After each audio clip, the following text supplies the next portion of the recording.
BJP की तरफ से आज एक बड़ा फेरबदल किया गया है। बड़े ओहदों के साथ बड़ी जिम्मेदारियां जो है वो दी गई हैं। इस पे मनप्रीत बादल को भी जो है एक बड़ी जिम्मेदारी के साथ जो है उनको अब मैदान में उतार दिया गया है। हालांकि मनप्रीत सिंह बादल का अगर जिक्र किया जाए तो पुराने कांग्रेसी रहे हैं, फाइनेंस मिनिस्टर रहे, लेकिन जिस तरीके के साथ उनका एक वर्तावा हमेशा रहा है, मतलब ज़्यादा इंटरेक्ट ना करने का, लेकिन बीजेपी ने एक बड़ी जिम्मेदारी और एक बड़ा विश्वास जताते हुए जो है उसको बड़ी जिम्मेदारी मनप्रीत सिंह बादल को दी। इसी के साथ ही साथ सुधांशु को जो है चंडीगढ़ का उनको जो है वो भी बड़ी जिम्मेदारी जो है उनको भी सौंप दी गई है। अब अगर बात की जाए मनप्रीत सिंह बादल की तो उनको जो है राष्ट्रीय उपाध्यक्ष लगाया गया, वही राष्ट्रीय महामंत्री संगठन जो है वो अब जो लगा दिया गया सुदान सिंह को लगा दिया गया। यानी बड़ी जिम्मेदारियां दी गई हैं। पंजाब में 2027 के चुनाव होने जा रहे हैं।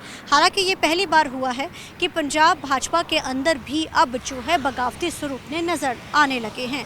जैसे ही पिछले समय में अभी फेरबदल हुआ, बहुत सारी जिम्मेदारियां अलग अलग लोगों को सौंपी गई, तो उस जिम्मेदारियों के तहत जो पुराने जो कैडर के लोग थे उनमें इस चीज़ की नाराज़गी देखने को मिली। बड़े बड़े लीडर्स ने खुले मंच पर आकर बोला। हालांकि आमतौर के अंदर जब भी बीजेपी का जिक्र आता है तो ये चीज़ कभी भी सामने नहीं निकल कर आती है कि खुले मन से किसी भी मंच पे वो इस तरीके के साथ ओपनली बोलते हैं। हालांकि दूसरी सभी पार्टियों में इस चीज़ ज़रूर नज़र आती है, लेकिन अब एक बड़े फेरबदल के साथ एक बड़ी चीज़ें ज़रूर देखी गई हैं। अब आज दो बड़ी जिम्मेदारियाँ जो है वो सौंपी गई हैं।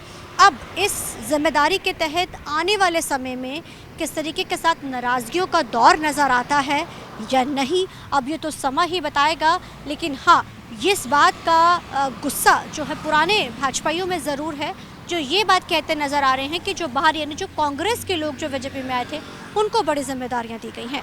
अब जो बगावती सुर पहले उठे थे, क्या अब ये नई जिम्मेदारियों के साथ क्या कुछ नया नज़र आता है? हालांकि सुदान सिंह का जिक्र किया जाए तो उनका एक बड़ा बैकग्राउंड रहा है, तो भाजपा से ही है, लेकिन अब देखना ये अहम रहेगा कि आने वाले समय में 2027 के चुनाव को लेकर बीजेपी में कैसा बड़ा फेरबदल नजर आता है। कैमरामैन जैसी के साथ चंडीगढ़ से TV9 के लिए अमनप्रीत कौर।